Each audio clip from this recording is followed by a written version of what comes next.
रात काली थी, हवा बिल्कुल शांत, जैसे किसी अनजानी घटना का इंतजार कर रही हो। पहाड़ों के बीच बसे रुद्रपुर गांव के पास एक घना जंगल था, काला जंगल। इस जंगल का नाम सुनते ही लोगों के चेहरे पीले पड़ जाते थे। गांव वाले कहते थे, सूरज डूबने के बाद वहां कदम रखना मौत को बुलाने जैसा है। इसी गांव में रहता था 22 साल का अंशुल, जिसे रोमांच बहुत पसंद था। गांव की पुरानी कहानियां और डरावनी बातें उसे हमेशा से आकर्षित करती।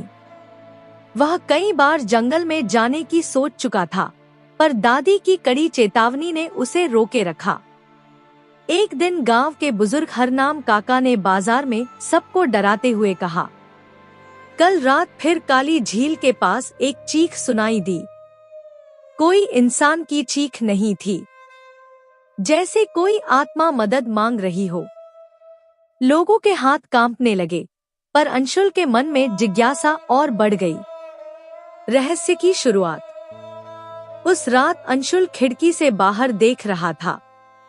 दूर जंगल की दिशा में अजीब सी नीली रोशनी चमक रही थी।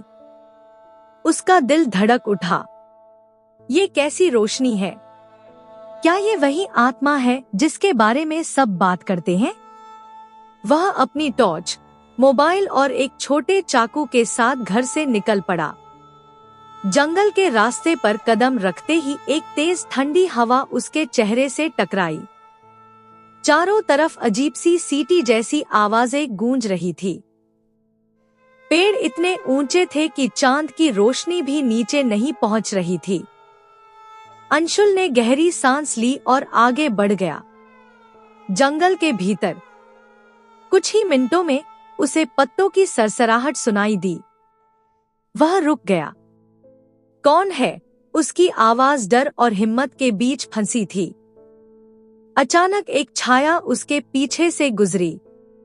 अंशुल घूमकर देखने लगा, पर वहां कोई नहीं था। जैसे जैसे वह आगे जाता, उसके पैर और भारी होने लगते। ऐसा लग रहा था जैसे जंगल उसे रोकने की कोशिश कर रहा हो। फिर उसे एक पुराना टूटा हुआ मंदिर दिखा। चारों तरफ जले अजले दीपक पड़े थे। दीवारों पर काले हाथों के निशान थे, जैसे किसी ने खून से बनाए हों। अचानक मंदिर के अंदर से धीमी आवाज आई, बचाओ, कोई है, मुझे बचाओ। अंशुल का दिल तेजी से धड़कने लगा। वह टॉर्च लेकर अंदर गया। रूह से सामना। अंदर एक कोने में सफेद कपड़ों में एक लड़की बैठी थी। उसके बाल उलझे हुए, आंखें लाल और चेहरा बिल्कुल फीका था। अंशुल ने डरते हुए पूछा, तुम कौन हो? लड़की ने धीरे धीरे सिर उठाया। उसकी आंखों में ऐसी उदासी थी जैसे सदियों का दर्द हो। मेरा नाम अनाया है। मुझे सालों पहले इस जंगल ने कैद कर लिया था। अंशुल दंग रह गया। जंगल ने? ऐसा कैसे? अनाया की आवाज भारी और गूंजदार हो गई। इस जंगल में सिर्फ पेड़ नहीं, एक शापित आत्मा है। वही आत्मा हर नए व्यक्ति को अपनी दुनिया में खींच लेती है। इतना कहकर वह अचानक हवा में गायब हो गई। अंशुल पीछे हट गया। हाथ कांप रहे थे। ये क्या था?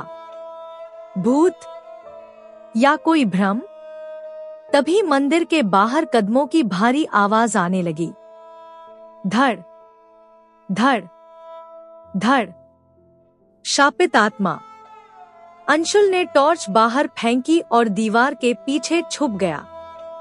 सामने हट्टी कट्टा, काले साये जैसा एक प्राणी खड़ा था। पूरा शरीर कोयले जैसा काला, आंखें लाल, और उसकी सांसें ऐसे गूंज रही थी मानो कोई दानव हो। वह दहाड़ा, कौन है मेरे जंगल में? अंशुल का खून सूख गया। उसने धीरे धीरे कदम पीछे करना शुरू किया, पर तभी वह काला साया उसके ठीक सामने आ गया। उसने दहाड़ते हुए कहा, जो इस जंगल में आता है, कभी वापस नहीं जाता। अंशुल डर से जम गया। तभी अचानक मंदिर की घंटी अपने आप बजने लगी। एक तेज प्रकाश फैला और अनाया फिर दिखाई दी, पर इस बार वह बेहद शक्तिशाली लग रही थी। उसने चीखते हुए कहा, तेरी कैद अब खत्म होगी। अंतिम संघर्ष। अनाया और उस काली आत्मा के बीच प्रकाश और अंधकार का युद्ध शुरू हो गया। पेड़ हिलने लगे, जमीन कांपने लगी, पक्षी चीख कर उड़ने लगे। अंशुल कुछ भी नहीं समझ पा रहा था। उसे बस गांव की याद आई, दादी की चेतावनी, लोगों का डर और वो नीली रोशनी। अचानक अनाया ने अंशुल की तरफ देखा और बोली, भागो, वरना वो तुम्हें भी ले लेगा। अंशुल अपनी पूरी ताकत से जंगल की ओर दौड़ पड़ा। पीछे से काली आत्मा की गर्जना और पेड़ों के टूटने की आवाजें आ रही थी। दौड़ते दौड़ते उसके पैर जवाब देने लगे, सांस टूटने लगी। पर जैसे ही वह जंगल के बाहर पहुंचने वाला था, एक ठंडी हवा ने उसे हवा में उठाकर वापस खींचना शुरू कर दिया। नहीं, मुझे जाने दो, अंशुल चीखा। पर तभी अनाया का तेज प्रकाश उस हवा पर गिरा। हवाएं रुक गई। अंशुल जमीन पर गिरा और घबराहट में जंगल के बाहर भाग निकला। भोर का सच। सूरज की पहली किरण पर गांव वालों ने देखा कि अंशुल जमीन पर बेहोश पड़ा था। सब उसे घर ले गए। कुछ घंटों बाद जब उसे होश आया, उसने पूरी कहानी सुनाई। गांव वाले डर गए, लेकिन हरनाम काका ने धीमे से कहा, ये जंगल पहले भी कई लोगों को ले चुका है, पर आज पहली बार किसी को छोड़ दिया है। अंशुल खिड़की से बाहर देख रहा था। जंगल शांत था, पर वह जानता था अनाया अभी भी वहां है, उस शापित आत्मा को रोकने के लिए।